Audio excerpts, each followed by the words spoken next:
18 hours later, here we are.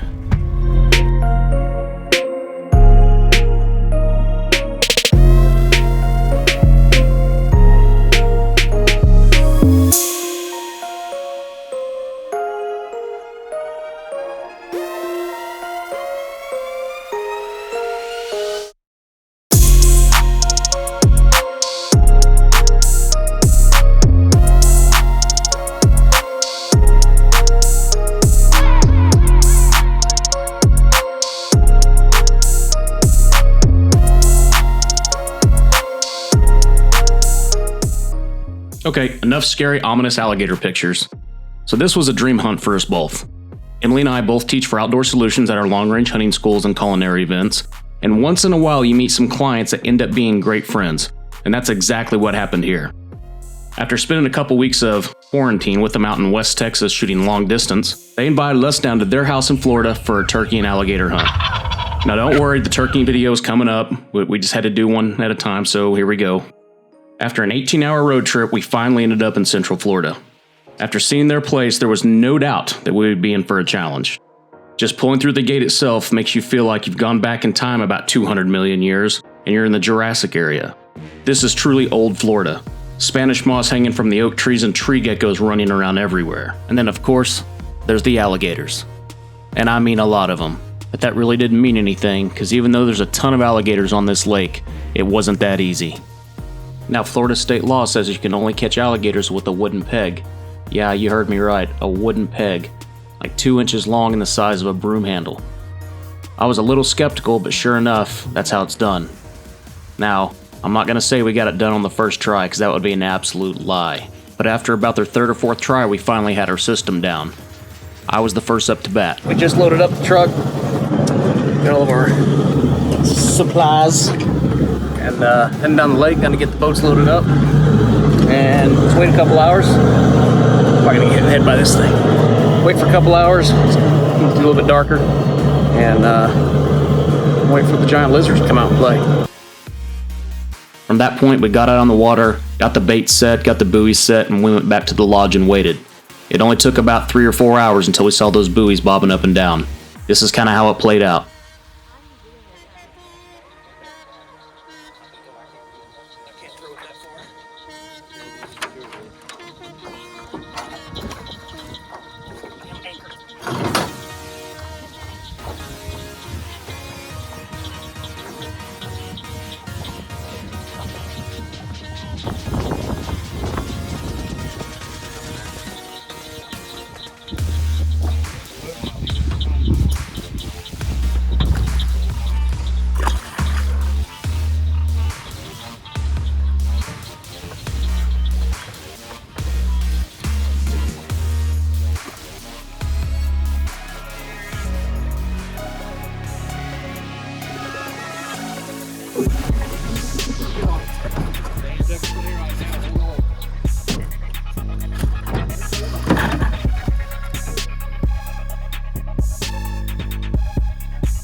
Okay, so you see the large harpoon here. This is not what actually dispatches the alligator.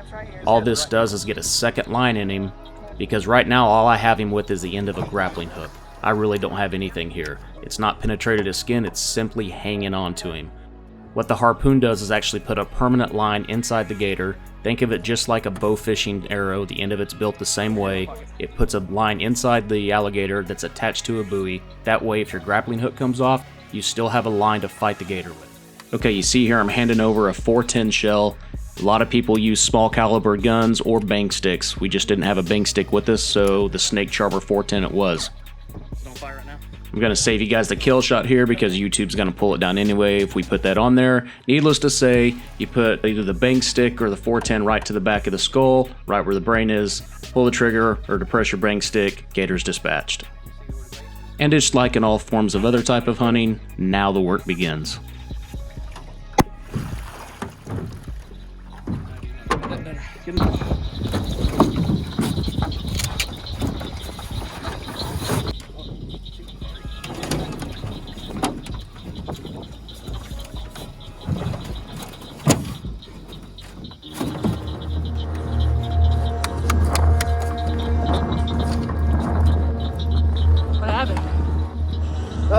Caught my first gator ever.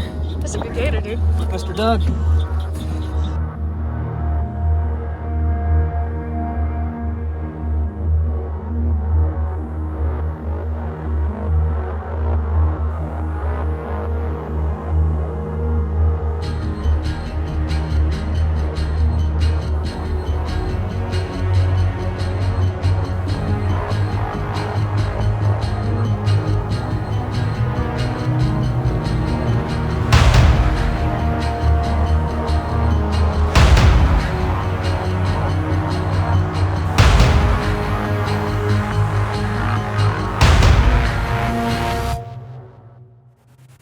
So gators are nasty, so you gotta clean them before you clean them.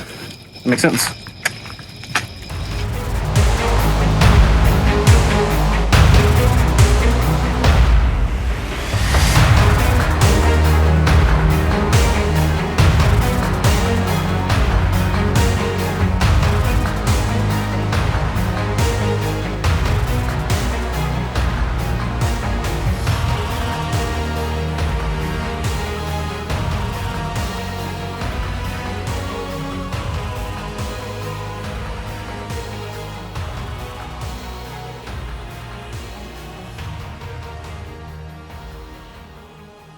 After a long night of cleaning and processing alligator meat, we celebrated and got a good night's sleep.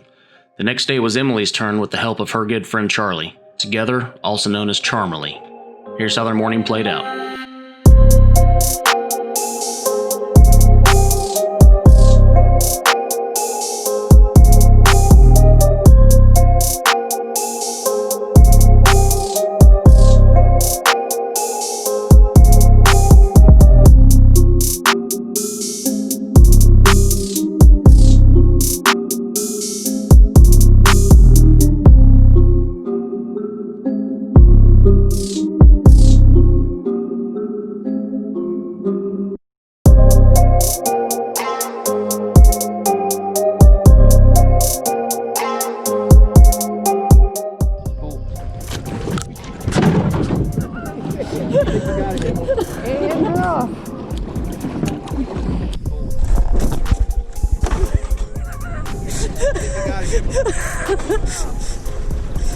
And